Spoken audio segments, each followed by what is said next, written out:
फेरि पनि आज म तपाईलाई सानो यो भ्लग लिएर आएको छु। विशेष के भन्दाखेरि यो मेरो वर्किङ बेन्च बनाउनु जाँदैछु। अब यो अलिकति कार्डहरु मैले लिएको छु, तपाईलाई म देखाउँदैछु। यो प्लाई छ, यो 19 mm को प्लाई। अनि यो कार्डहरु मैले बटमहरु अस्ति नै यो मैले साइज गरेर राखेको छु। यसको चाहिँ म आज वर्किङ बेन्च बनाउँदैछु। यो तपाईलाई फुल भिडियो म बनाइसकेर तपाईलाई म देखाउँदैछु।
얘가 더 이상해.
गर्दै रहेछौ यो छ यो छ यो यो छ एकछिन बगे देखि छिटै बग्दैछ होइन यो के भन्दाखेरि चाहिँ यो यसो पुरा यसो लागेको हुन्छ हो काँडा बिगाउँछ भनेर चाहिँ यो सिल्को छ भने मैले यसो ग्लु ल्याएर चाहिँ अलिकति काट्दो हुन्छु किराले पनि खाँदैन त्यो बाटोमा जाँदै तर यो चाहिँ यो चाहिँ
डरीमा हाल्दैन रहेछ है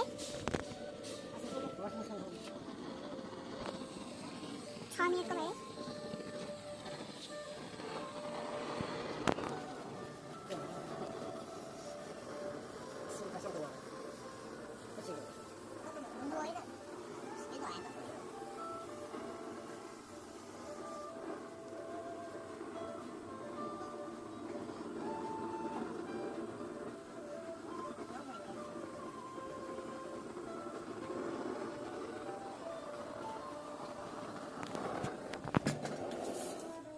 फाइनली यो टेबल चाहिँ कम्प्लिट भयो यो मेरो वर्किङ बेन्च यहाँनिर त्यो वर्किङ बेन्च चाहिँ कम्प्लिट भएको छ यो वर्किङ बेन्च